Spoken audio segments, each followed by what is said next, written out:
प्रतिशत सच साबित हुए राहुल गांधी। एसआईटी की चार्जशीट में वोट चोरी के खतरनाक सबूत। पूर्व मुख्य चुनाव आयुक्त राजीव कुमार पर लटकी गिरफ्तारी की तलवार। बताऊंगी क्या है पूरी खबर, तो आखिर तक वीडियो में बने रहिएगा। नमस्कार, मैं हूं आपके साथ अदिति और आप 4PM न्यूज नेटवर्क देख रहे हैं।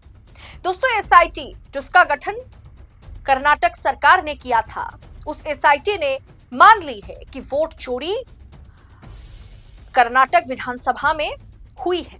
7 लोगों के खिलाफ चार्जशीट भी एसआईटी ने दाखिल कर दिया है। राहुल गांधी का वोट चोरी वाला दावा एकदम सच निकला। एसआईटी ने मानी है कि गड़बड़ी हुई है। वो जो अलंद विधानसभा में 6000 वोट डिलीटेशन का केस सामने आया था, जिसके बारे में राहुल गांधी ने बतलाया था, उसमें 7 लोगों के खिलाफ एसआईटी ने स्पेशल इन्वेस्टिगेटिव टीम ने चार्जशीट पेश कर दी है।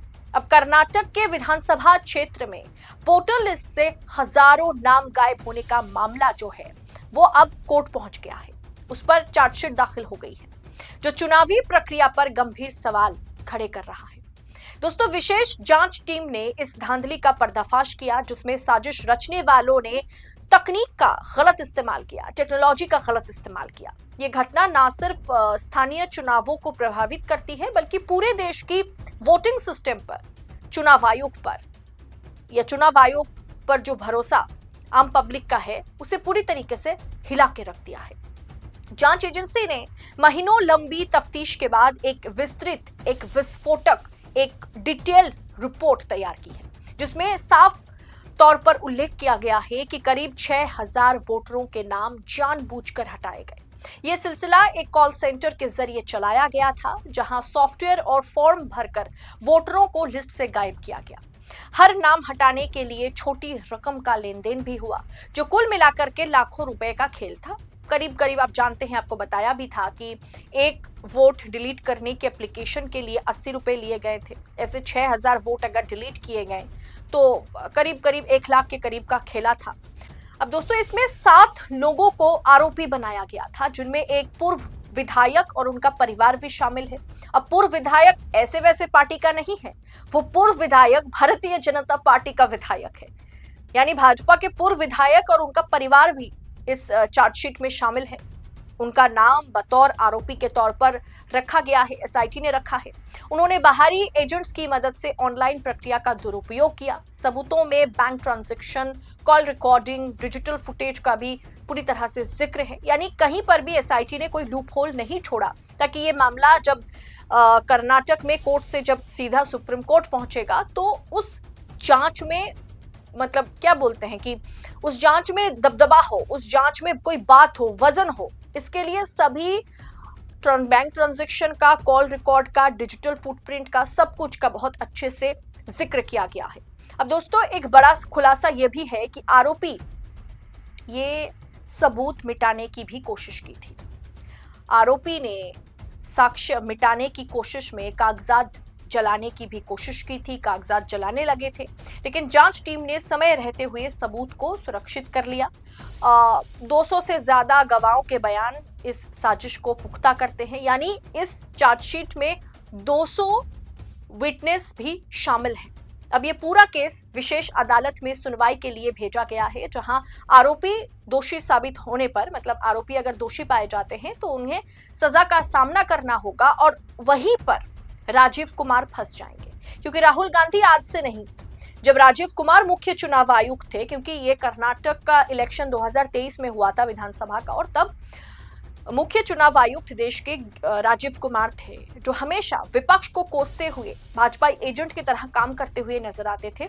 अगर इस पूरे के पूरे मामले में ये 7 आरोपी जो है, जिन्हें चार्जशीट में जिनका नाम शामिल है, ये अगर आरोपी दोषी साबित हो जाते हैं, तो राजीव कुमार का जीना हराम हो जाएगा। रिपोर्ट में 22,000 पन्नों का दस्तावेज भी शामिल है, जो अदालत के लिए मजबूत आधार बनेगा। चुनाव आयोग को भी इस तरह की घटनाओं पर सख्ती बरतनी होगी, क्योंकि ये मामला ज्ञानेश कुमार पर भी कहीं ना कहीं प्रेशर डालेगा, ताकि फ्यूचर के चुनाव निष्पक्ष हो। वैसे आप जानते हैं कि चुनाव आज के दौर में कितना निष्पक्ष है। वोटरों को अपने नाम की स्थिति समय पर बार बार उसे चेक करना होगा। आगे की चुनौतियां, सबक, एक तरीके से चुनाव आयोग के लिए ये एक बड़ी सीख है। दोस्तों, ये घटना डिजिटल युग, यानी अभी हम डिजिटलाइजेशन की बात करते हैं, उस डिजिटलाइजेशन दौर में चुनावी धांधली के नए रूप का उजागर करती है। ये घटना ऑनलाइन फॉर्म और ऐप का इस्तेमाल किस तरीके से चीजों को आसान करता है, लेकिन जब उसका हम दुरुपयोग करें तो ये बहुत ज्यादा डिफिकल्ट हो जाता है, बहुत ज्यादा इसे रोकना चुनौतीपूर्ण हो जाता है। सरकार को सिस्टम में पारदर्शिता लानी होगी, चुनाव आयोग को सख्त होना पड़ेगा, चुनाव आयोग को बस किसी के इशारे पर काम करना अब बंद करना होगा, क्योंकि राहुल गांधी हो या विपक्ष हो, चुप बैठने वाला तो नहीं है, क्योंकि वोट चोरी का खेल पकड़ा गया है। गलती मशीन में नहीं, गलती मशीनरी में है, ये पकड़ में आ गया है। अब दोस्तों, जैसे रियल टाइम अलर्ट की बात की जाए, इसे भी कहीं ना कहीं कोर्ट के फैसले पर डिपेंड करेगा कि इस पर कोर्ट क्या फैसला सुनाता है और आगे वोट चोरी ना हो, या उससे जनता को कैसे सतर्क रहना है। इसके लिए भी उम्मीद है कि कोर्ट जो है वो स्पेशल कोर्ट है वो जरूर कुछ ना कुछ ऐसा फैसला सुनाएगा। वरना दोस्तों, लोकतंत्र की जड़ें जो है ना वो कमजोर वैसे भी हो रही है और आगे चल के लोकतंत्र खत्म हो जाएगा। क्या समय आ गया है कि वोटिंग प्रक्रिया को मजबूत बनाया जाए, ऐसा बनाया जाए जिससे ना तो सत्ता पक्ष और ना ही विपक्ष मैनिपुलेट कर सके, जिसका बागडोर पूरी तरीके से पब्लिक के हाथ में हो। कुल मिलाकर के दोस्तों, ये पूरा का पूरा मामला जो है ना एक बहुत बड़ी चेतावनी है, और सिस्टम किस तरीके से कोलैप्स कर गई है इसका जीता जागता उदाहरण है। फिलहाल दोस्तों, चार्जशीट पर किस तरीके से आरोपी दोषी साबित होते हैं, चार्जशीट को लेकर के कोर्ट का क्या कहना होगा, स्पेशल कोर्ट क्या फैसला सुनाता है, इस पर हर किसी की नजर होगी। हम भी खबर जैसे ही हम तक पहुंचेगी हम आप तक पहुंचाएंगे। तब तक के लिए 4 PM के साथ बने रहें और ऐसी तमाम खबरों को, अंदर खाने की खबरों को इसी तरह से पड़ताल के साथ पाने के लिए 4 PM न्यूज नेटवर्क के साथ बने रहे। मुझे दीजिए इजाजत, बहुत बहुत शुक्रिया आप सभी का। जय हिंद, जय भारत।